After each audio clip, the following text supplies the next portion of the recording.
And you were on Drag Race in season 9, which is obviously in terms of history of TV, like that's a long time a season gone. But now we're at a point where I think there are more iterations in Drag Race than there are countries in the UN. Oh my word! There are 87 different Drag Races. It's wild, but we're living in a time though when drag is being attacked across this country, and it's a wild dichotomy where Drag Race is becoming so mainstream, yet conservatives across this country have passed this horrible legislation. Like, why do you think they're doing it now? Why this moment?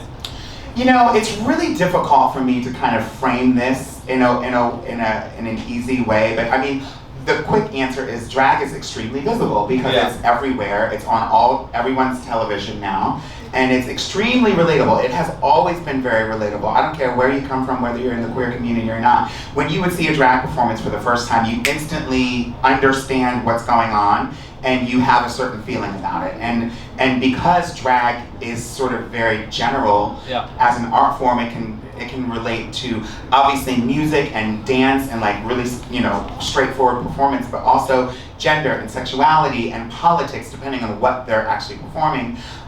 Drag is a conduit for so much. And so that's why I believe that's why people like latch onto it and it resonates with so many people. But the people who are attacking drag, they're really not attacking drag. Mm-hmm. They're attacking the notion of queerness and gender nonconformity. And sometimes gender nonconformity and queerness is sort of you can touch it maybe with someone's sexuality, if they're out about it, if they're public about whatever's going on, if it's a mere gender expression in public. But there are some people that attacking gender nonconformity, especially through healthcare, is detrimental to the quality of someone's life, and that is trans individuals. And so when we're talking about the drag ban and all these things, we're not talking about your fucking drag brunch. Yeah. We're talking about the ability for transgender people, not only children, but also adults, to have access to life-saving healthcare. And it's important for them. Well, according to the ACLU, there have already been 100 pieces of legislation attacking trans, gender-affirming care, trans youth. I mean, and I want to read this one. What's so upsetting to me is, according 71% of LGBT youth, including 86% trans and non-binary youth, say that these bills negatively impacted their mental health, according to the Trevor Project. I'm genuinely afraid of what this is doing to the future of our community, of children that are being traumatized by these horrible bills. What can we do to fight against them and to support these trans youth who are being attacked? I think really educating ourselves. And look, I mean, if we put out a policy that restricts something on the basis of sex or gender, then it's very easy for people to think, oh, that's a trans issue. But in reality, that does affect anyone else who has a sex or a gender, which is every single human being. And it may not feel like it does directly, but believe me, if they can succeed with one group, they're not going to wait that long before they can keep rolling it through.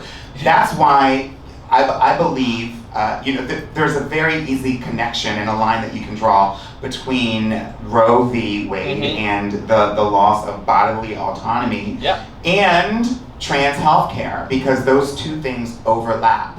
And it just gave them sort of precedence or ground to say we can legislate your bodies regardless of how much we do or don't know about the facts of your actual health care. We're just going to tell people we think it's dangerous, and then we're going to go in and criminalize you for getting your own health care. And so it's obviously very dangerous, especially since these laws and these bills are not really, they're not crafted in a really intelligent way. Oh, well, I mean, these people making them are the dumbest people. Yeah, and there's actually, when you sit down and look at these bills, they're just using conjecture and anecdotes and all these other things. They're not actually using the facts of medicine.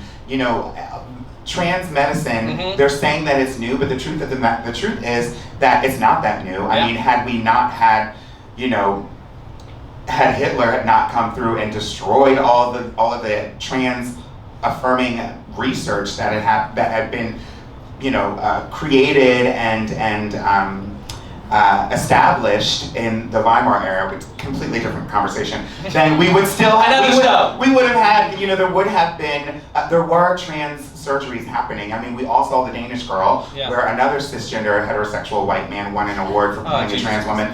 And so, trans folks are not new. I know it feels like, they're on TV now, so it's like, oh my God, it's brand new. It's not new. We've been around forever. We will always be here because we're born that way. But the research what they're saying about trans healthcare is just a bunch of lies. But the truth is, every major medical organization in the country supports affirming trans healthcare, 100%. And that's important to know. And you mentioned, it's no coincidence that as they're doing this, they're in court trying to overturn an FDA approval of abortion pills that's been long approved for 20 years. That at the same time, South Carolina may pass a bill that makes abortion equal to homicide.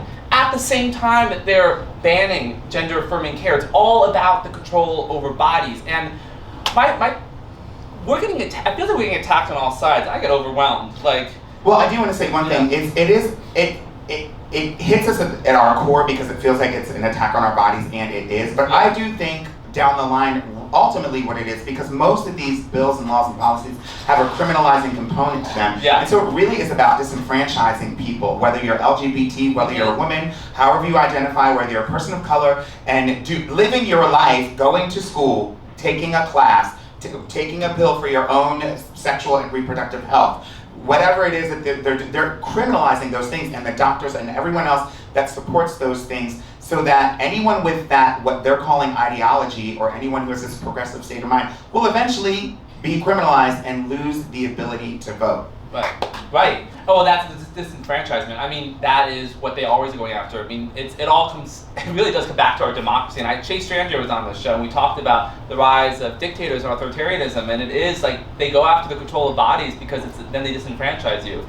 How do you remain optimistic and hopeful? How, despite all this happening, you're able to be like, okay, you know what, we're going to fight through this, we're going to get through this? I really love ice cream. Oh, it's so good. Favorite flavor. Mint chocolate chip. And strawberry and coffee. Okay. Those are my three favorites. And I eat plenty of it. I support it. Hello. But I think, on the larger level, it does feel like, oh my gosh, it is overwhelming. It's very overwhelming, and we all deserve the opportunity and some respite and to step away from it and watch our shows and our Drag Race and our Housewives and things. I do believe it's important for us to all be involved. We can't just have Black folks fighting for racial equity. We can't just have women fighting for reproductive rights. We can't just have LGBT people fighting for honestly, the rights that they're attacking for LGBT people really apply to everybody. When they're attacking gender-affirming care can be anything. It can be, the right to have a mastectomy if you want, or breast health and testicular health for people who have testicles, and getting hair transplants.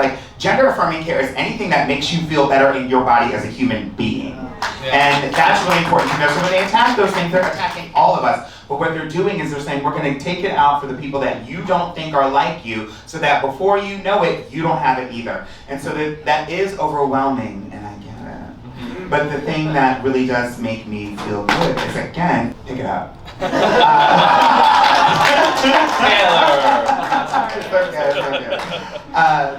thing that makes me feel really good is knowing that, God, you can't legislate my color away. You can't legislate my identity away. Yes, you can make some things difficult for me, but I happen to come from, I stand at an intersection that I was born at, of my Blackness and my transness and my womanness and my queerness that is inseparable from my humanity. And so I come from a long line of people who are used to being oppressed, and we have fought back, and we will continue to fight back for our humanity. And so you can't legislate that out. I'm still here. I'm still here, going to be doing the same thing that I've been doing, and I'll just find another way to do it.